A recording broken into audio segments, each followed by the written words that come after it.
जो लाइव कर दिया था ना तुमने, लाइव है ना।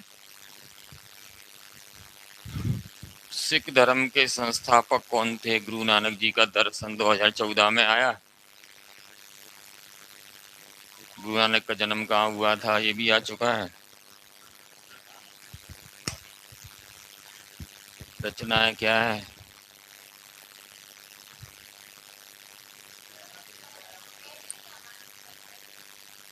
हैं?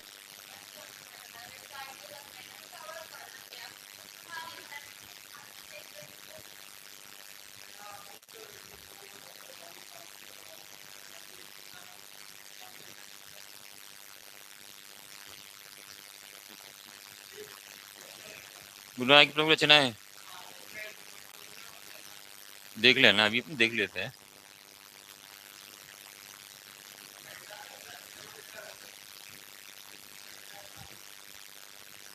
गुरु नानक, देखो भैया चलते हैं अपन इनके बारे में दोबारा रिवीजन कर लेते हैं, ठीक है ना। अगर इनके विचारों को देखें तो एक ईश्वर में विश्वास करते थे। सतनाम में अलौकिक शक्ति है। सतनाम जो अब आजकल ये गुरु ग्रंथ साहब का नाम जो लेते हैं ना, ठीक है ना। गुरु का महत्व, गुरु अपना मार्गदर्शक होता है। क्रियाकर्म अंधविश्वासों का परित्याग, जो उस समय समाज में क्रियाकर्म कर्मकांड अंधविश्वास थे उनका परित्याग इन्होंने किया। जाति प्रथा का बहिष्कार किया, मूर्ति पूजा खंडन किया। उनके 10 सिद्धांत, एक इनका जो हो गया मेन थीम, इनके थॉट की आइडियोलॉजी की मेन थीम क्या थी, ये पॉइंट अपन को तैयार करने हैं, डिस्कस करने हैं। अब जब इन्होंने एक ईश्वर की बात की, एक ईश्वर विश्वास, तो वो कहते थे कि जो परमात्मा है, ईश्वर है, वो बहुत दयालु है। कहाँ रहता है? प्रत्येक व्यक्ति के दिल में निवास करता है। जैसे चाहे वो कबीर कहते हो, चाहे शंकराचार्य ने भी कहा है ब्रह्म सत्य है, इन्हीं सब में व्याप्त है।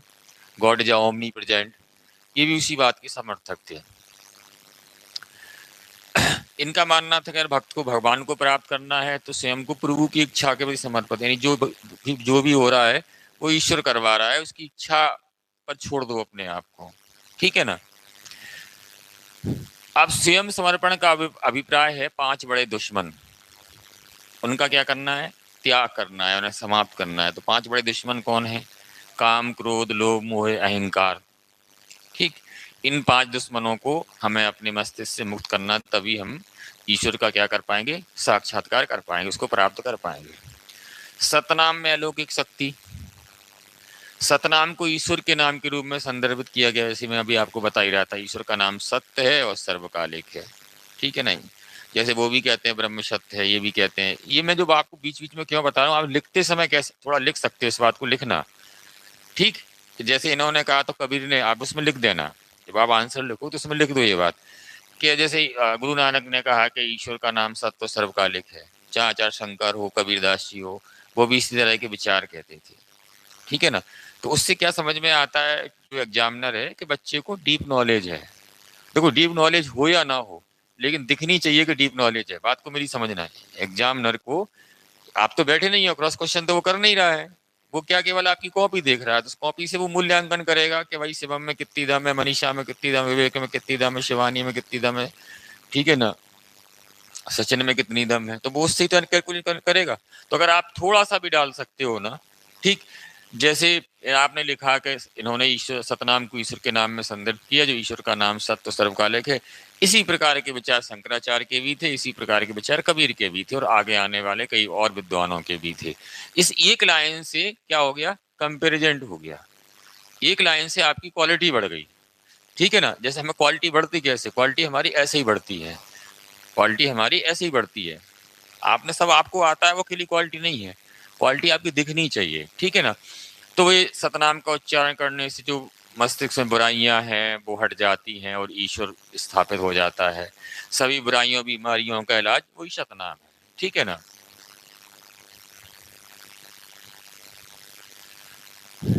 गुरु का महत्व, गुरु का महत्व क्या है? गुरु की कृपा से ही गुरु गोविंद दोनों खड़े काके लागू पाए।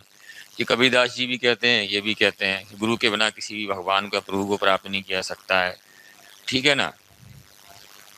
हाँ, तो वही बात लिखी है वहां पर, ठीक है ना। गुरु को सच्चा, जिस व्यक्ति को भी सच्चा गुरु मिल जाता है, ठीक है ना, और उसके द्वारा दर्शाए गए जो मार्ग है, भाई गुरु द्वारा क्या है? जो गुरुद्वारा बोलते हैं ना, इनके इनके गुरुद्वारा क्या है, वो एक मार्ग दिखाने के लिए स्थान बनाए गए हैं, ठीक है ना। इसलिए उनमें सेवा काम या सेवादार जो होते हैं वो सेवा काम करते हैं, और वहाँ त्याग करना, भोजन परोसना लोगों को, ठीक है ना, सभी के बर्तन धोना, वो चप्पल जूते रखाना, मतलब एक छोटे छोटे काम, ठीक है ना।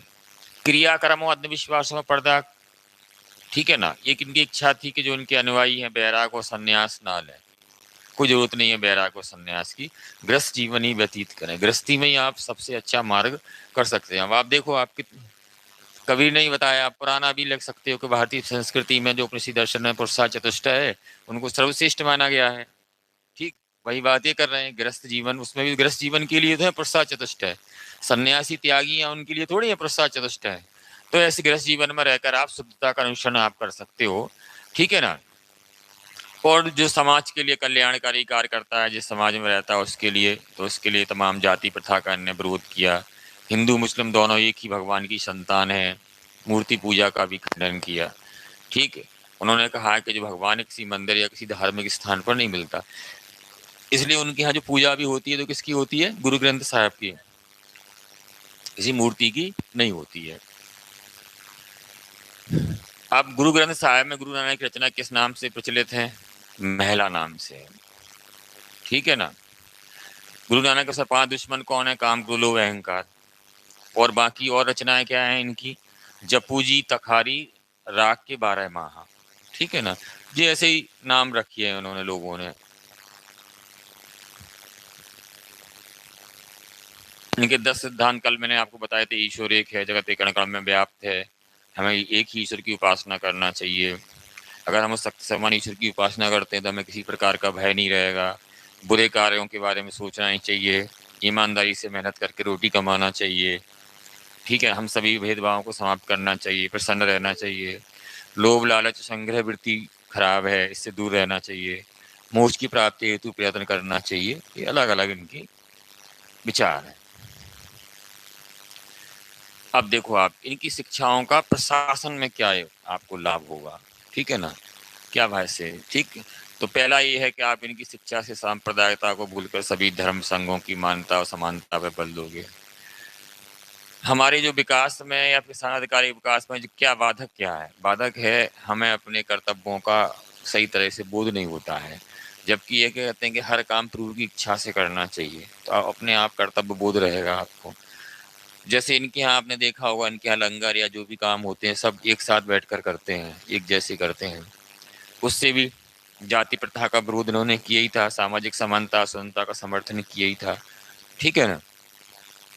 महिलाओं के उत्थान उसकी इच्छा की भी ये बात करते थे, लोक सेवक को ये काम करना ही है, लोक सेवक को जो जनता की भलाई है, गरीब है, उससे मुक्ति दिलानी है, ठीक है ना।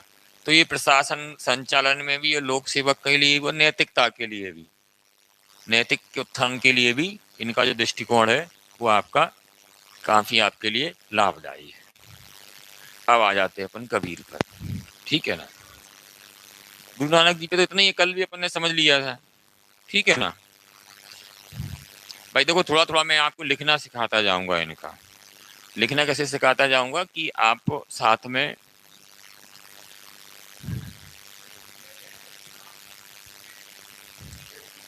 प्रण दिलवा देते हैं, है ना, प्रण दिलवा देते हैं।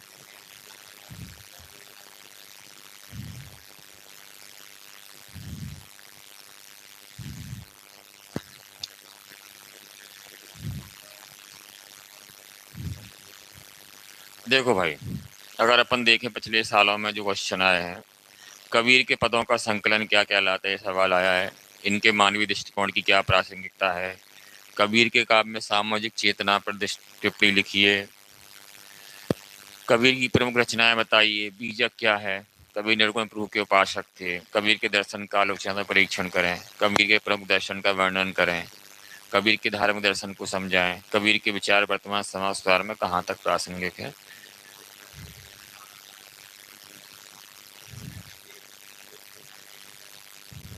पहले दर्शन बताओ, दर्शन में क्या क्या बताना है, बोलो। कितनी बार समझा चुके हैं, बोलो मनीषा। देखो,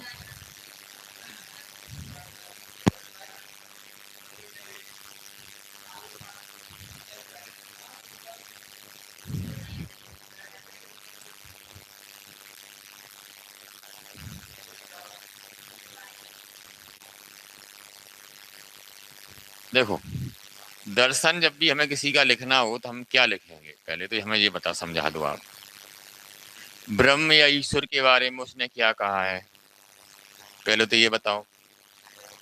फिर, ठीक है ना, फिर समाज और ईश्वर का क्या संबंध है, फिर आत्मा और ईश्वर का क्या संबंध है, समाज या संसार। ठीक, किसी का भी दर्शन लिखना है, सबसे पहले इनको ही उठाना है। देखो, वो बड़े दार्शनिक थे, ज्ञान मीमांसा, तत्व मीमांसा, सब इस तरह से विश्लेषण किया। ये कबीर में इस तरह का विश्लेषण नहीं है कि उन्होंने ज्ञान मीमांसा, अगर देखा जाए तो उनका केवल और केवल ज्ञान मीमांसा ही है। फिर भी अपन ज्ञान मीमांसा, तत्व मीमांसा या सारे मीमांसा के दृष्टिकोण से इनको अगर अपने एनालिसिस करें भी, तो अपन सीधे सीधे 3 पॉइंट उठाते हैं कि ईश्वर के बारे में क्या है। तो यहाँ आपको ये बताना पड़ेगा, कबीरदास जी ने उसी ब्रह्म सत्यम, उस ब्रह्म को ही सत्य माना। कबीर एक प्रकार के नव वेदांतवादी हैं, ये लिखना आप उसमें। कबीर क्या है? नव वेदांतवादी हैं, वेदांत दर्शन को नए सिरे से परिभाषित करते हैं। ठीक, एक पॉइंट हो गया। कबीर के अनुसार जो ब्रह्म है, वो ब्रह्म सर्वव्यापी है, निर्गुण है, निराकार है। अब महत्वपूर्ण बात क्या देखनी है यहाँ पर, कबीर ने ब्रह्म शब्द के लिए कुछ जगह राम का भी उपयोग किया है। तो यहाँ उल्लेखनीय है, कबीर के राम तुलसी के राम से भिन्न है। कबीर के राम दशरथ पुत्र राम नहीं है, जो अवतार धारण करते हैं, सगुण साकार के प्रतिबिंब है, अपरचायक है। ठीक है ना, कबीर के राम निर्गुण निराकार ब्रह्म है। ठीक है ना। अब एक बात ये हो गई, फिर संसार की बात हो गई। ठीक है ना। कबीर कबीर एक जगह ये कहते हैं कि यह ऐसा संसार है जैसा श्यामल फूल, यानी संसार क्या है? क्षणभंगुर है, श्यामल के फूल की तरह है, पानी के बुलबुले की तरह है। तो ये संसार के समझना, संसार के मिथ्या को कहते तो हैं, परंतु ये संसार के मिथ्या को या असत्यता को या अनित्यता को शंकराचार्य की तरह परिभाषित नहीं करते हैं, क्योंकि ये कहते हैं कि मनुष्य ग्रस्त जीवन में आकर प्रवृत्ति में निर्वृत्ति रखकर ही मोक्ष को प्राप्त कर सकता है, ब्रह्म को प्राप्त कर सकता है। तो इन्होंने संसार के अस्तित्व को खारिज नहीं किया, यानी ये संसार को असत्य नहीं मानते हैं। ठीक है ना। उसके क्षणभंगुर को तो मानते हैं कि वो क्षणिक है, लेकिन उसकी सत्यता को स्वीकार करते हैं। इसी कारण से कबीर को हम नव वेदांतवादी कहते हैं, यानी वेदांत को नए सिरे से परिभाषित किया, शंकराचार्य के विचारों से थोड़ा सा अलग चले गए। अब शंकराचार्य भी कहते हैं कि आत्मा उसी ईश्वर का अंश है, कबीरदास जी भी कहते हैं कि आत्मा उसी ईश्वर का अंश है। ठीक है ना। जिसे कबीरदास लिखते हैं कि एक ज्योत से सब उपजना, क्या ब्राह्मण क्या सूदा, यानी उसी एक ज्योत या ब्रह्म से सब उत्पन्न हुए हैं। कौन शूद्र है, कौन ब्राह्मण है, कौन क्या है, ये व्यर्थ है। ठीक है ना। ये इनके विचार हो गए। ठीक, ये इनके संसार के बारे में विचार हो गए, आत्मा के बारे में विचार हो गए और ब्रह्म के बारे में विचार हो गए। ये इनका दर्शन हो गया। ठीक है ना। अब आलोचना, आलोचना मैंने अभी बीच में एक पॉइंट बोला था कि एक जगह कबीर कहते हैं यह ऐसा संसार है जैसा श्यामल फूल, और इधर वो कहते हैं कि मनुष्य को भक्ति के माध्यम से, ध्यान के माध्यम से ईश्वर को प्राप्त कर सकता है, मोक्ष को प्राप्त कर सकता है?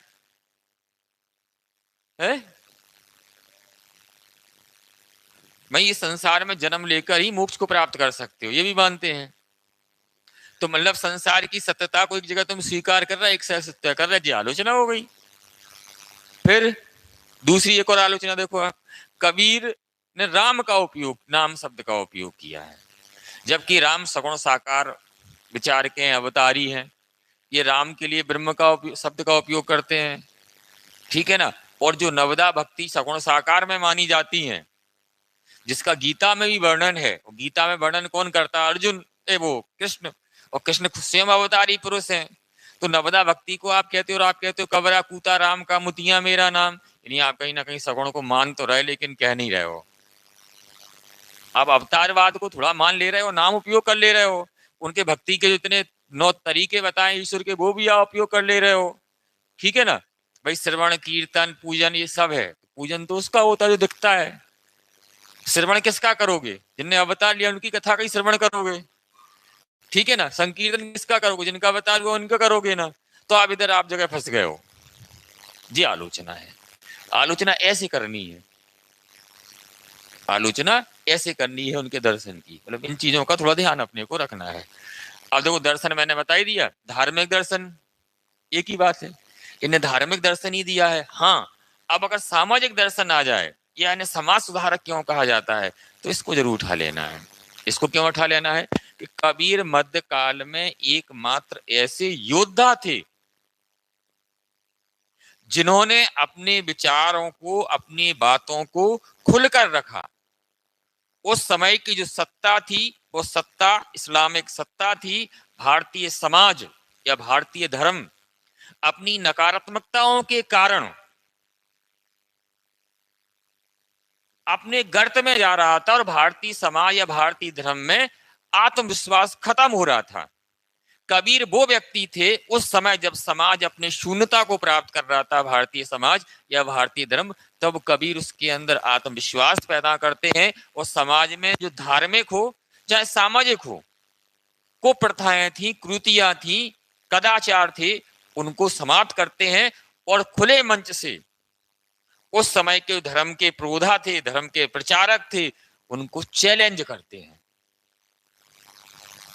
उदाहरण देके समझा सकते हो, पावन पूजे हरि मिले तो मैं पूजू, पहाड़ आती तो चाकी भरी पीस खाए संसार। ठीक है ना, मस्जिद पर जब मुल्ला पुकारे, क्या साहब तेरा बहरा है, चीटी के पर से न्योर बाजे सो भी साहब सुनता है। काकड़ पत्थर जोड़ कर मस्जिद वही देई बनाए, तापर चल मुल्ला बाग दे, क्या बहरा हुआ खुदाए। ठीक है ना, उन्होंने दोनों को चैलेंज कर दिया। ठीक है, वो कौन सा पंडित हुआ ना कोई ढाई अक्षर प्रेम का, पढ़े सो पंडित होए, तमाम सारे विचार हैं, तमाम सारे उनके वो हैं। ठीक, कबीर से अच्छा लिख नहीं सकता कोई किसी पर, और कबीर से अच्छा कोई मध्यकाल में विचारक नहीं है। कबीर योद्धा था, आप उसमें लिखें ऐसे शब्द, कबीर वास्तव में मध्यकाल में एक ऐसा बौद्धिक योद्धा था जिसने मस कागज छियो नहीं, कलम नहीं नहीं हाथ, और इसके बावजूद भी सारे संसार को जो संदेश दिया है ना, कितना दमदार आदमी होगा। उसे पता है सत्ता विरोधी है, इस्लामिक सत्ता है, और वो खुले मन से क्या कह रहा है कि मस्जिद पर चल मुल्ला बुझा पुकारे, क्या साहब तेरा बहरा है। अरे भैया, वो तो जब चींटी चलती है ना, उसके पैर की जो आवाज होती है ना, वो भी सुन सकता है। तो माइक लगा के चिल्ला रहे हो। ठीक है ना, जब वो सबके अंदर विद्यमान है, तुम पत्थर की मूर्ति रख के क्या करोगे? ये सबको चैलेंज कर देता है एक अकेला आदमी। ठीक, ना जिसका खानदान है, ना जिसका कुछ है, ना कुछ नहीं है। ठीक है ना, जिसका कुछ नहीं है, कोई अता पता नहीं है, कहां से आया कहां से नहीं आया, किससे पैदा हुआ है, सही जानकारी कहाँ है। कोई कहता है उनकी संतान थे, कोई कहता है इनकी संतान थे, किसी ने पाला, किसी के यहाँ पैदा हुआ। लेकिन उसमें आत्मविश्वास देखो, कितना दमदार आत्मविश्वास था।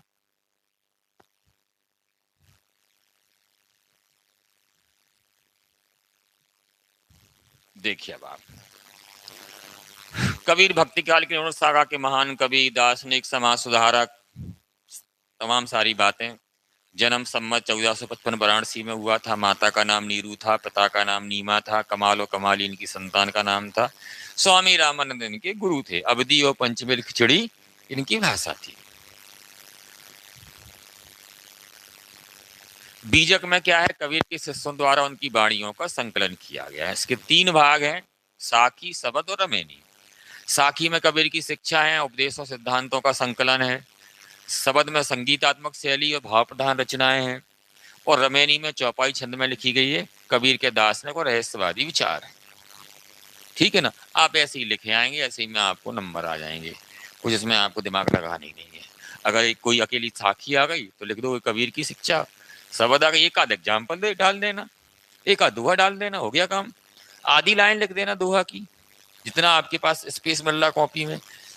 ठीक है ना, उतना लिख के और आगे बढ़ जाना। अभी आगे आगे बताते हैं, है ना।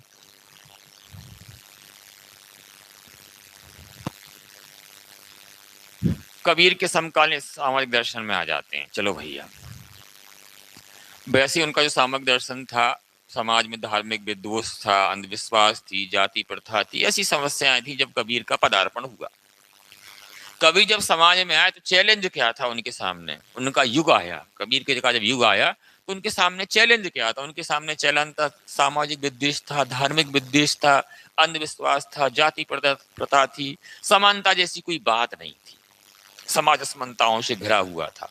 ठीक है ना? ऐसी स्थिति में, ऐसी बुराइयों में एक व्यक्ति आता है, कूदता है। वो किस पर विचार करता है? वो तर्कवाद का सहारा लेता है।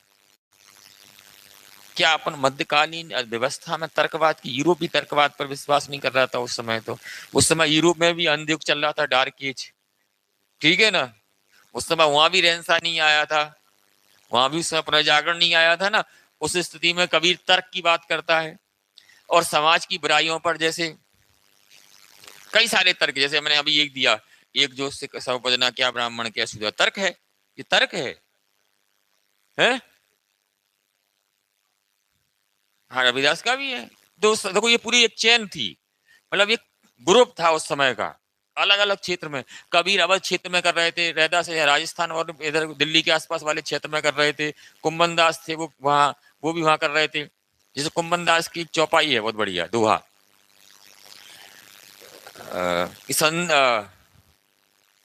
संतन को का सीकरी से काम, आवत जात पनैया टूटे, बिछुड़ जो है हरि नाम। कुंभन दास को अकबर ने बुलाया, अकबर के समकालीन थे।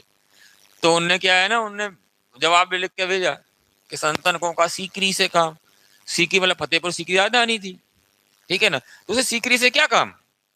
आवत जात पनैया टूट, पनैया मतलब जूते, आएंगे जाएंगे तो जूते टूट जाएंगे, और बिछुड़ जाए हरि नाम, हरि नाम और बिछुड़ जाएगा। तो ऐसे सीकरी से जाने के लिए हमें कोई आवश्यकता, उन्हें नहीं गए। फिर ऐसा बताते हैं कि अकबर खुद आए, उनसे खुद मिले। ठीक है ना? अब मिले नहीं मिले अलग बात है, पर ऐसा जो अपन को सुनने में मिलता है अपन उसके हिसाब से चर्चा कर रहे हैं। पर वो कॉन्फिडेंस देखो उस आदमी का। बताओ आप आज के संत देख लो, दौड़ लगा देते हैं, बड़े बड़े मठाधीश। आज के युग में संत कोई है नहीं, तुम उनसे ज्यादा अच्छे संत तो तुम लोग हो, उनसे अच्छे संत तो तुम लोग हो। कम से कम तुम लोग अपना जीवन जी रहे हो, चीट तो नहीं कर रहे किसी को, जैसे हो वैसे जी रहे हो ना। हम और आप सामाजिक प्राणी है, संसारिक प्राणी है। हम और आप जैसे हैं वैसे जी रहे हैं। हम और आप कोशिश क्या कर रहे हैं कि हमें किसी को ठगना ना पड़े, धोखा नहीं देना पड़े।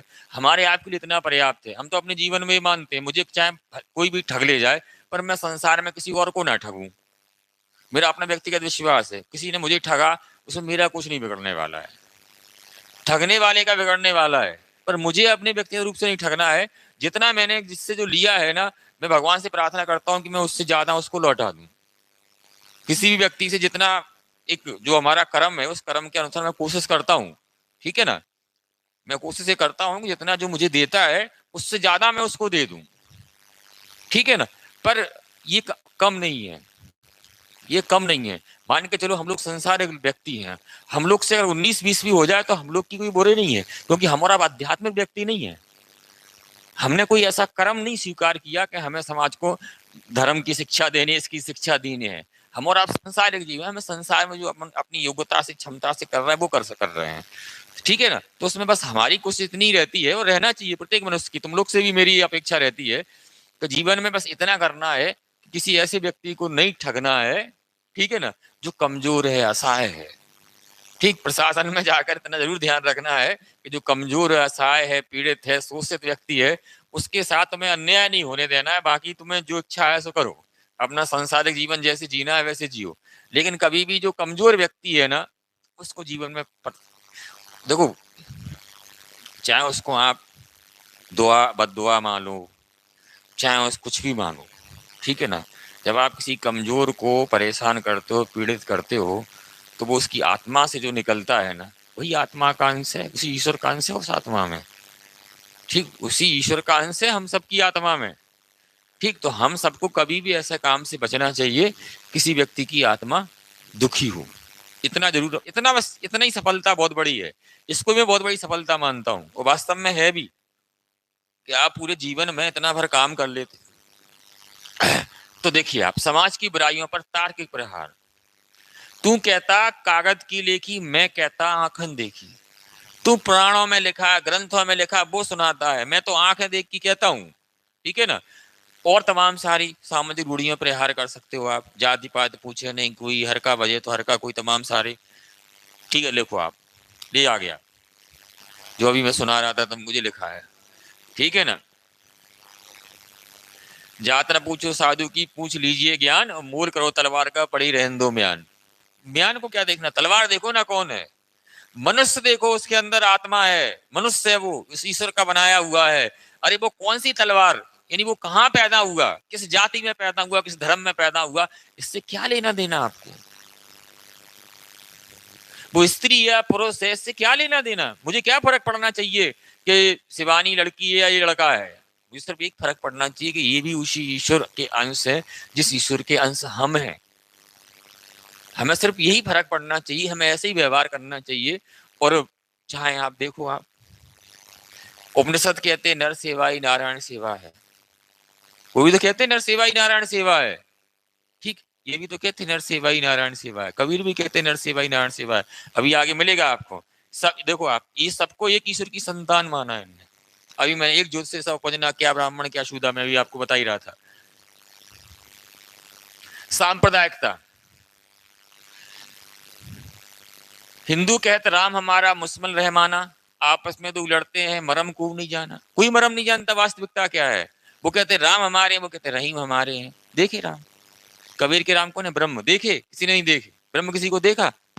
ठीक, कबीर ने लिखा है आगे कि ब्रह्म का केवल हम एहसास कर सकते हैं, ब्रह्म के की अनुभूति कर सकते हैं। और ब्रह्म की अनुभूति करते समय व्यक्ति को वही भाव महसूस होता है जो भाव किसी गूंगे व्यक्ति को गुड़ खिला दिया जाए, उससे पूछे बेटा गुड़ का टेस्ट बता दे आप कैसा है, तो कहे वैसे ही आनंद है। ठीक है ना। मुंह बंद कर दें सचिन का और इनको रसमलाई खिला दें, फिर इनसे कहें बिना मुंह खोले बिना आवाज करें बताओ कैसा आनंद आ रहा है ना। तो वही आनंद इनको प्राप्त होगा। वही आनंद क्या है, इनको प्राप्त होने वाला है। सामाजिक रूढ़िवादिता का विरोध देखे। ईश्वर अपने आप में पूर्ण है, मूर्ति पूजा बलि ये सब अतार्किक परंपराएं हैं, कोई मतलब नहीं है इनका। व्यक्ति को देखो, आत्मबोध होना और आत्म प्रशंसा करना, या आत्म साक्षात्कार होना और आत्म प्रशंसा करना। शंकराचार्य जी ने कहा था अहम ब्रह्मास्मि, इसका मतलब क्या था, हम सबके अंदर ब्रह्म विद्यमान है। व्यक्ति ने क्या समझ लिया उस बात को, मैं ही ब्रह्म हूं, मैं ही ब्रह्म हूं, मैं सब कुछ हूं। आप सोचिए बड़े बड़े नेता लोग कहते हैं मैं ऐसा कर दूंगा, मैं ये कर दूंगा, मैं वो कर दूंगा। अभी चुनाव चल रहा है, हार जाएंगे, देखो क्या मजा आता है। अच्छे अच्छे 30 मार्काओं के अच्छे अच्छे जो वो पड़े हैं ना मठाधीश, ठीक है ना, ठिकाने लग जाएंगे। उन्होंने कहा हमारा जल जला है, उन्होंने कहा हमारा जलवा है, हमारा क्षेत्र है, हमारा ऐसा है, हमारा प्रभाव है। अभी देखो आप कैसे प्रभाव टूटते हैं। जैसे कबीर की परंपरा का माना जाता है मुक्ति बोध को, तो मुक्ति बोध एक जगह लिखते हैं कि अब व्यक्ति के खतरे उठाने ही होंगे, तोड़ने ही होंगे मठ और गढ़ सब। यानी अब हमें अव्यक्ति बोलने के खतरे उठाने पड़ेंगे हमें। जब तक आप समाज में बोलने के खतरे नहीं उठाओगे तब तक कुछ नहीं होगा। और जो मठ और गढ़ बन गए हैं विचारों के, विचारधारा के, जो नकारात्मक समाज में व्याप्त कर रहे हैं, इनको तोड़ना पड़ेगा। कबीर भी उनको तोड़ते हैं। अब डाल देना जी लाइन कबीर के में, कबीर किस दर्शन को आधुनिक काल के मध्य प्रदेश के मुक्तिबोध एक नए सिरे से परिभाषित करते हैं। जैसे कबीर ने मंदिर और मस्जिद के गढ़ तोड़ने की, मौलवियों के गढ़ तोड़ने की बात की थी, भाई मुक्तिबोध भी लिखते हैं अब व्यक्ति के सारे खतने उठाने भी होंगे, तोड़ने होंगे मठ और गढ़ सब।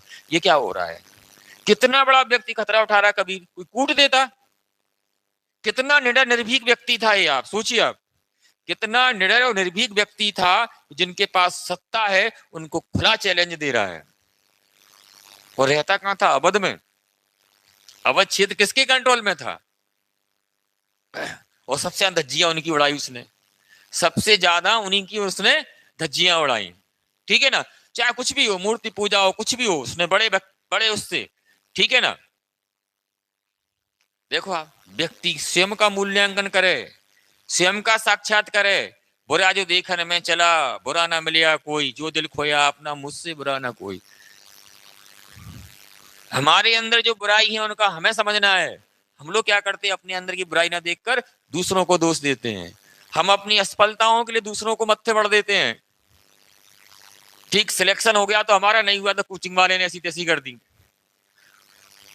है। कोचिंग ने अच्छा नहीं पढ़ाया, इनने अच्छा नहीं पढ़ाया, इनने ऐसा नहीं किया, उनने ऐसा नहीं किया, मम्मी ने समय पर साथ नहीं दिया, पापा ने, जो मना है सबका रगड़ देता मनुष्य। एक बात बताओ, चाहे हमारे माता,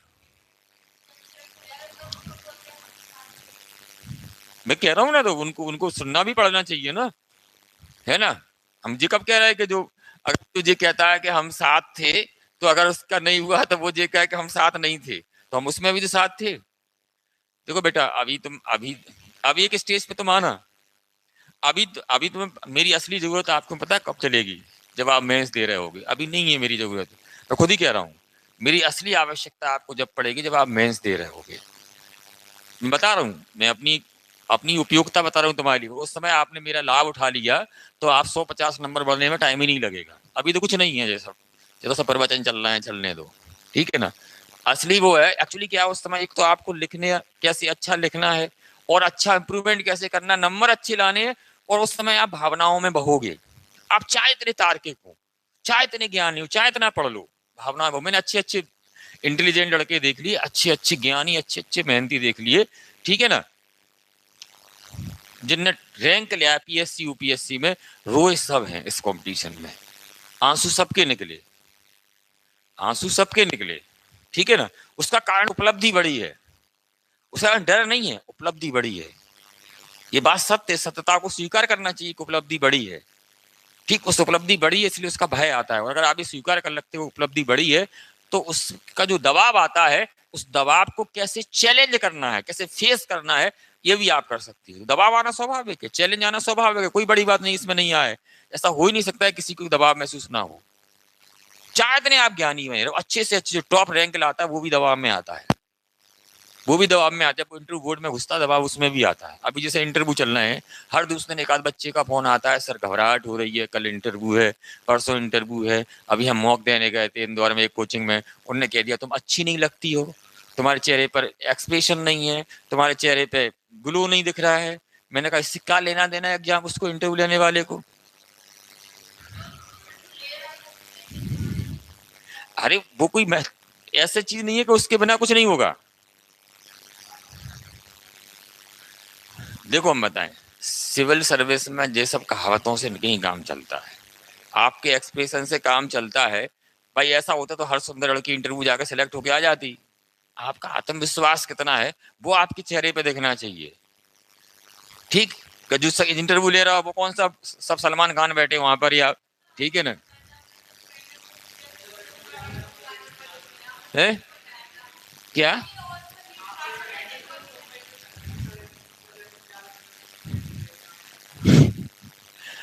तो ये एक व्यक्ति की मानसिकता एक की है, पांचों की थोड़ी है। जो पांच बैठे हैं वो किसी एक की है, पांचों की थोड़ी है। आप ये समझिए ना, वो पांच लोग या तीन लोग, जो तीन लोग बैठ रहे हैं आजकल, पहले पांच लोग बैठते थे, वो पांचों के तीनों की थोड़ी है, वो एक व्यक्ति की है। और हो सकता है जब तुम इंटरव्यू देने जाओ उस व्यक्ति के पास नहीं हो, ठीक है ना। ज्यादातर लोग देखो, जो इंटरव्यू का चयन का आधार है, वो आधार ये है कि जो प्रतियोगी आया है, अभ्यर्थी आया है, इसमें एक जिला या सब डिवीजन को चलाने की सामर्थ्य है या नहीं, उसके प्रति इसमें उसके कार्यों में स्पष्टता है या नहीं, उसका जो कॉन्सेप्ट है वो क्लियर है या नहीं। ठीक, कहीं उसके अंदर कोई पक्षपात नहीं है तो नहीं है वैचारिक रूप से। ठीक, उन्हें ये देखना है, ठीक है ना। अब इसमें कई चीजें क्या होती है ना, थोड़ा बहुत 19-20 फर्क पड़ता है, आपके उसका चीजों का 19-20 फर्क पड़ता है।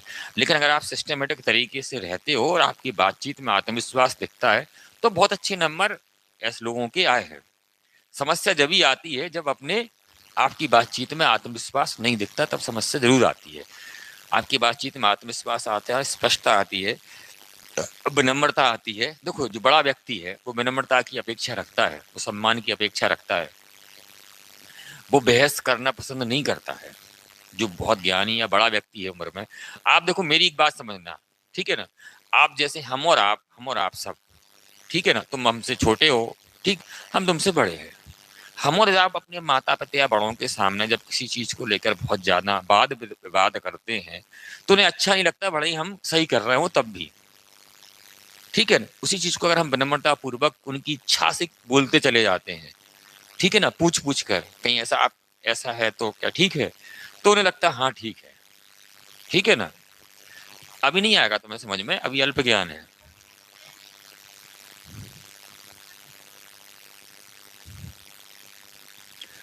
बात देखो, छोटी मोटी बातों की ये बात तुम पकड़ रही हो, अभी तुम्हारा दृष्टिकोण में थोड़ा सा सुधार की आवश्यकता है। कुछ दिनों में अपने आप तुम्हें समझ में आने लगेगा, ठीक है ना। एक बात समझना, देखो जैसे तुम्हारे पेरेंट्स हमसे मिलने आए, ठीक है ना, ठीक, तो हमें उनके प्रति सम्मान का भाव रखना है, ठीक। उनकी जो बात है उस बात को बड़े विनम्रता से सुनना है और उसका जवाब बड़े विनम्रता से हमें देना है, ठीक। अगर हम ना दें तो उन्हें कैसा लगेगा। वैसे ही तुम समझो अपने आप को, ठीक है ना, तुम समझो अपने आप को, ठीक है ना, कि आप जब हम किसी से बात करते हैं, अपने से जो उम्र में बड़ा है, ठीक, और ज्ञानी भी है, ठीक है ना, तो वो एक एक्सपेक्टेशन तो रखता ही है, वो एक एक्सपेक्टेशन रखता है कि हमारे सामने जो कैंडिडेट आया है उसमें विनम्रता का गुण हो, जी नहीं तो कैसे समाज कुछ संभाल पाएगा, ठीक है ना।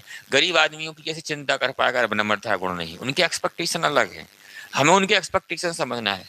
अगर हो सकता है कि उनके एक्सपेक्टेशन से हमारे एटीट्यूड में या हमारे पर्सनैलिटी में कुछ डिफरेंस भी है तो हमें क्या करना है, उसके अकॉर्डिंग अपने आप को ढालना है, ठीक है ना, अपने आप को ढालना है। कई बार हम इतने ज्यादा तार्किक हो जाते हैं, इतने ज्यादा तार्किक हो जाते हैं, सामाजिक संबंधों में भी, भावनात्मक संबंधों में, कई बार मनुष्य की प्रवृत्ति है, ठीक है ना, हमें छोटी बात पे लगने लगता है, हम हर छोटी बात को मुद्दा बना लेते हैं, इशू बना लेते हैं। फिर पारिवारिक जीवन में भी होता है, मैं अपने पारिवारिक जीवन की भी बात करता हूँ उसमें, पारिवारिक जीवन में भी होता है, कई बार हम इतने ज्यादा स्वार्थी हो जाते हैं, इतने ज्यादा स्वार्थी हो जाते हैं, ठीक है ना, कि सामने वाला थका है तभी अपन एक्सपेक्टेशन कर रहा है कि जी गिलास पानी भर के दे दे, ठीक है ना। कई बार मनुष्य, मैं तो मनुष्य का मूल्यांकन कर रहा हूँ, और कई बार हम इतने वो हो जाते हैं कि हम अपना हर काम खुद करने लगते हैं और सामने वाला जब थका भी नहीं है तब करने लगते हैं। मनुष्य बड़ा रहस्यमय प्राणी है, इसका जो व्यवहार है ना, अपन भले ही देखो एनालिसिस अपन ने कर लिया कि संज्ञानात्मक तथ्य, भावनात्मक तथ्य, उसकी उसका रिएक्शन है, ये सब कर लिया, इसके बाद भी मैं कह रहा हूँ, एक बात कहता हूँ कि इन सब के बावजूद भी आप चाहे इतना एनालिसिस कर लो, मनुष्य के रिएक्शन का कोई 1+1 2 जैसा फॉर्मूला नहीं है और ना हो सकता है। इसलिए सब कहते हैं कि मनुष्य संसार का सबसे रहस्यमय प्राणी है। जैसे मैंने एनालिसिस किया अपनी लाइफ में कि कई बार मैं जब बच्चों को डांटता हूं तो उन्हें डांट अच्छी लगती है, उसी बच्चे को डांट कई बार खराब लग जाती है। डांटने का मेरा एक ही उद्देश्य था कि तुम पढ़ो, ठीक है ना, डांटने का एक ही उद्देश्य था, तुम्हारा तुम्हें पढ़ाने के लिए या तुम्हें सुधारने के लिए, ठीक है ना। एक बात बता रहा हूँ, वही उद्देश्य था, तब भी एक स्थिति में उसी बच्चे को अच्छा लगता है और एक स्थिति में उसी बच्चे को बुरा लगता है। पता नहीं कौन चीज रिएक्ट कर रही हो, कब कोरिलेट कर रही है उसके संग में, कौन सी चीज का प्रभाव पड़ रहा है उस पर, ठीक है ना, कौन सी चीज का प्रभाव, कब मनुष्य समझने लगता है कि इनके कहने से मेरा अपमान हो गया है और कब ये समझता है कि नहीं मेरा सम्मान हो गया। बड़ी विचित्र स्थिति है। उसी शब्द उसी भाव से मनुष्य अपमान भी स्वीकार करता है, उसी से वो सम्मान स्वीकार कर लेता है कई बार, ठीक। जैसे कई बार अपन किसी से बोले तू क्या कर रहा है तो उसे अच्छा लगता है और कई बार तू क्या कर रहा है उसे बुरा लगता है।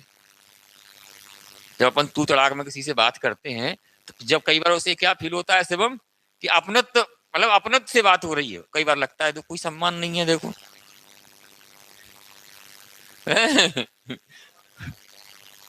है ना। तो मतलब ऐसी चीजें हैं। चलो अपन वापस आते हैं अपने को, तो व्यक्ति अपने स्वयं की उस पर आते हैं, अहिंसा का समर्थन, ठीक।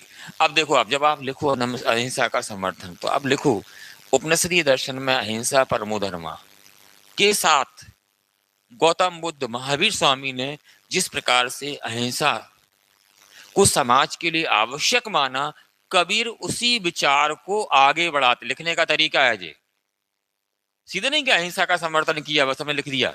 आप उसको जब लिखो इसको आगे डिटेल करके कैसे लिखोगे? डिटेल करके आप ऐसे लिखोगे, जो अहिंसा भारतीय उपनिषद दर्शन से शुरुआत होकर गौतम बुद्ध और महावीर स्वामी के विचारों में पराकाष्ठा पर आती है, उन्हीं विचारों को कबीर तत्कालिक समाज के लिए प्रासंगिक बताते हुए आगे ले जाते हैं।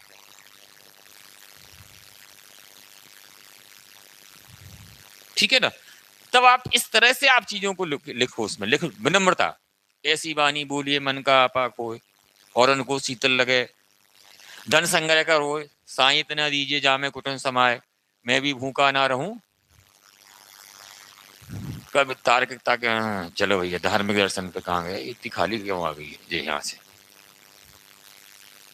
वैसे मैंने तुम्हें बता दिया धार्मिक दर्शन कैसे लिखना, एक और बार इसको देख लो।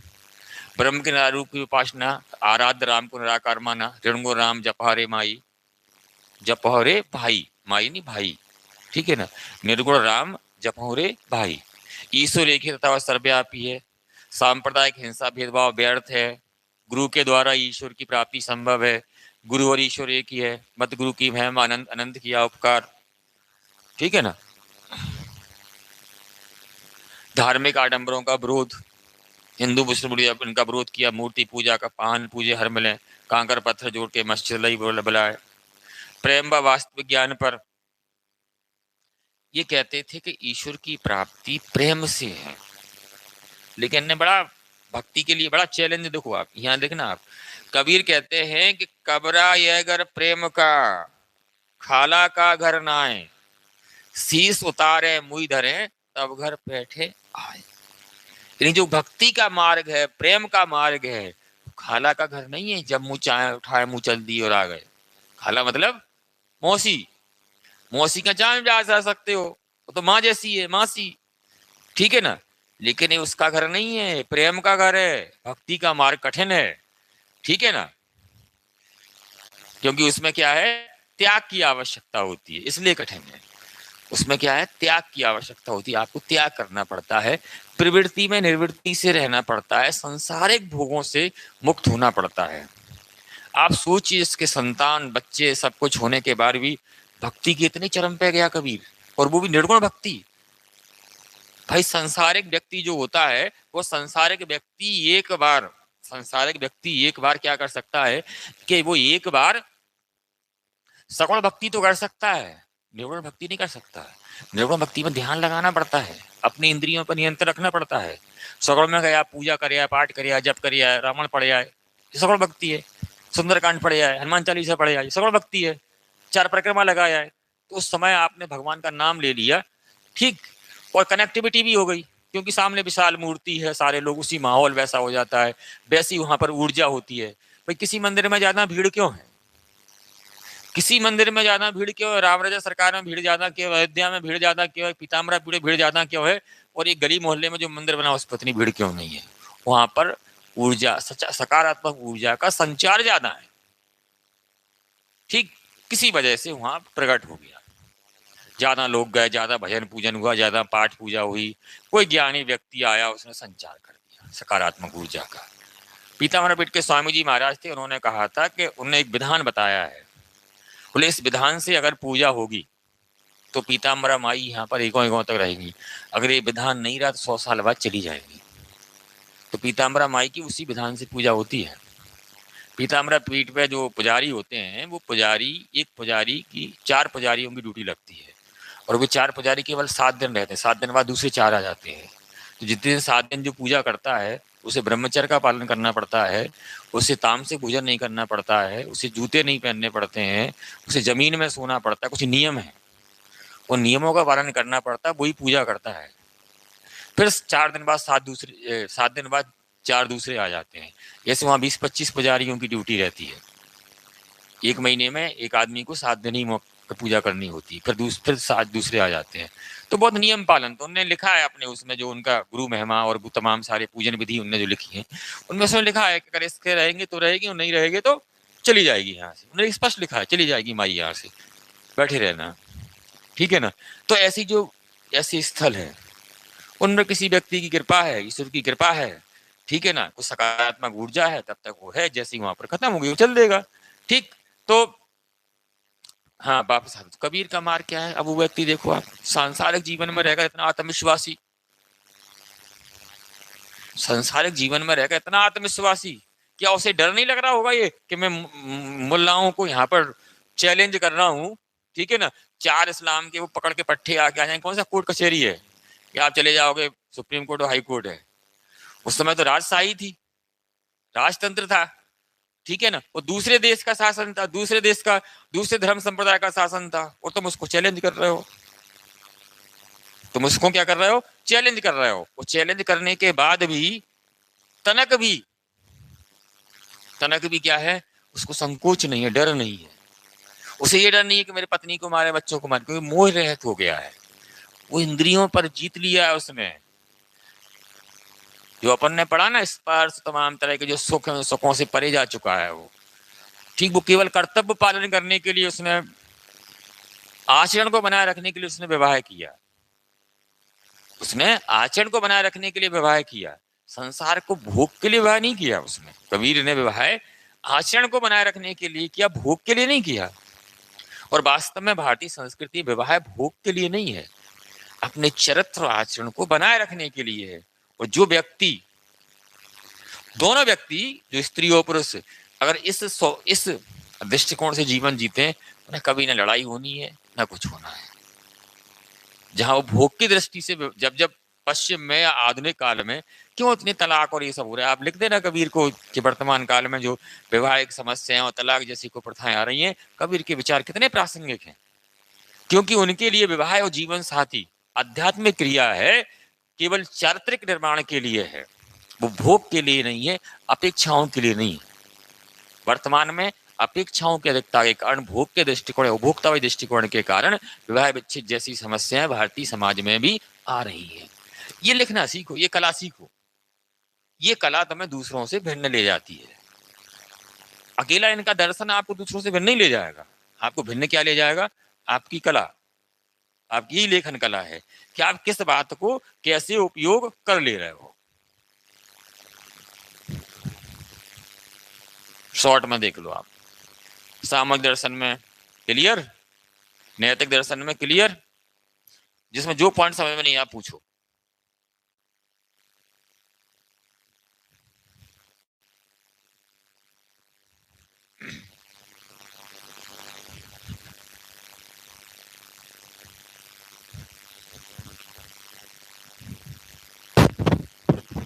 रवि राधे से पानी मंगवा।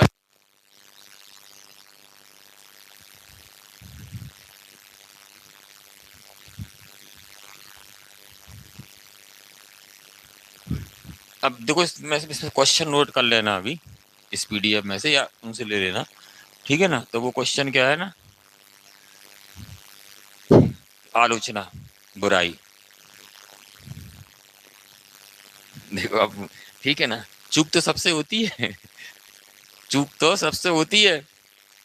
इन महिलाओं को माया महा ठगनी हम जाने, ठीक है ना, है, भर्तरी ज्यादा ही चले गए थे, भर्तरी ज्यादा पीड़ित थे, जितने पीड़ित नहीं थे, ठीक है ना, कबीर पीड़ित नहीं थे, भर्तरी तो पीड़ित थे, है ना। कबीर नारी की पीठ से कोट केटे गए ग्रंथ, केटे और जाएंगे नरक हसंत हसंत, है ना।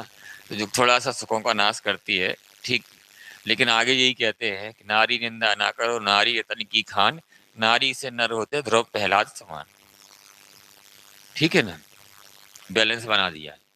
एक्चुअली क्या है, देखो एक बात समझना, चाहे कबीर हो चाहे कोई और हो, जिस व्यक्ति ने, या चाहे भरथरी हो, जब हम, मैंने आप लोग को पहले एक दिन शब्द समझाए थे कि प्रेम, प्रीति, भक्ति, आसक्ति, रति, आपका किसी वस्तु को लेकर, व्यक्ति को लेकर दृष्टिकोण कैसा है, उससे वो वस्तु आपके लिए लाभदायक या हानिकारक हो सकती है। वही वस्तु आपके लिए या व्यक्ति लाभदायक या हानिकारक हो सकता है, ठीक। अगर आपकी किसी व्यक्ति या वस्तु के प्रति आसक्ति है, तो आपके लिए वो क्या हो सकती है, हानिकारक हो सकती है। और अगर वो व्यक्ति और वस्तु से आपको प्रेम है, तो आपके लिए लाभदायक हो सकती है। ठीक जैसे आपको इस कंपटीशन के प्रति आसक्ति हो जाए कि अगर हमें सिलेक्शन नहीं होगा तो हम मर जाएंगे, ये हो जाएगा वो हो जाएगा, और आप प्रेशर ले लोगे, तो आपके संग वही होने वाला है जो आप सोच रहे थे। और आप सोचोगे चैलेंज है, चुनौती है, हमें अपने प्रतिभा के बल पर जीतना है। ठीक है ना? जैसे उन्हें लिखा ना अटल जी ने, हार नहीं मानूंगा, रार नहीं ठानूंगा, काल के कपाल में लिखता हूं, मिटाता हूं, गीत नए गाता हूं। मतलब हमें क्या चैलेंज के लिए लेना है, ये नहीं, हमें ये कंपटीशन चैलेंज लेना है। हमारा चैलेंज है कि इसको हम निकाल कर दिखाएंगे, देखते कैसे नहीं निकलता हमसे।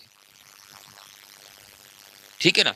ऐसा क्या है जो हम नहीं कर सकते हैं? हमारे अंदर ईश्वर की सब शक्तियां विद्यमान हैं। हम उसी ईश्वर के अंश से, भाव से जब आप काम करते हो ना, तब तो आपको कोई समस्या नहीं आती है। ठीक, दृष्टिकोण का फर्क है। ये प्रेम का भाव हो गया, भक्ति का भाव हो गया है, ज्ञान का भाव हो गया है, वो आसक्ति का भाव हो गया है, मोह का भाव हो गया है। जब आप आसक्ति के भाव से, मोह के भाव से जब आप बात करते हो, तो वो वही चीज आपके लिए नकारात्मक हो जाती है। ठीक है ना? और जब आप सकारात्मक भाव से करते हो, ज्ञान के भाव से करते हो, तो वही चीज आपके लिए क्या हो जाती है? सकारात्मक हो जाती है। तो ये अंतर अपने को समझना है कि चीज वही है। जैसे मैंने आपको कई बार बताया होगा, चाकू वही है, सब्जी काट लो, फल काट लो, गला काट लो, ये काटने वाले के दृष्टिकोण पर निर्भर करता है। ठीक है ना? तम्बाकू क्या क्या काम आती है सचिन? हाँ,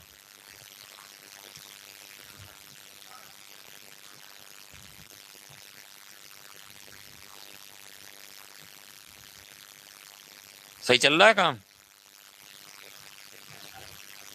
है? सारे चल रही है, तू भी जा रहा है क्या? है? ठीक है ना, क्या दिक्कत है? कोई भी काम खराब नहीं होता है। जीवन यापन के लिए जो भी काम अपन को प्राप्त होता है, ईश्वरी कृपा है कि हमें ये काम तो मिला। आप समझिए ना। ठीक है ना? जैसे मैं ये सोचता हूँ कि मेरे पास काम तो है कि मैंने बच्चों को पढ़ाना है, कई लोग को काम ही नहीं मिल रहा, और ईश्वर ने कितना अच्छा काम दिया कि हमारे पढ़ाने से, हम कह रहे कि आपके सिलेक्शन में 1% भी हमारा योगदान हो गया। ठीक है ना? हमारे पढ़ाने से अगर 1% भी योगदान होगा 99 तुम्हारा, तो 1% तो हो गया ना मेरा। ठीक है ना? हमने अगर तुम्हें 1% भी तुम्हारे अंदर पैदा कर दी इच्छा शक्ति,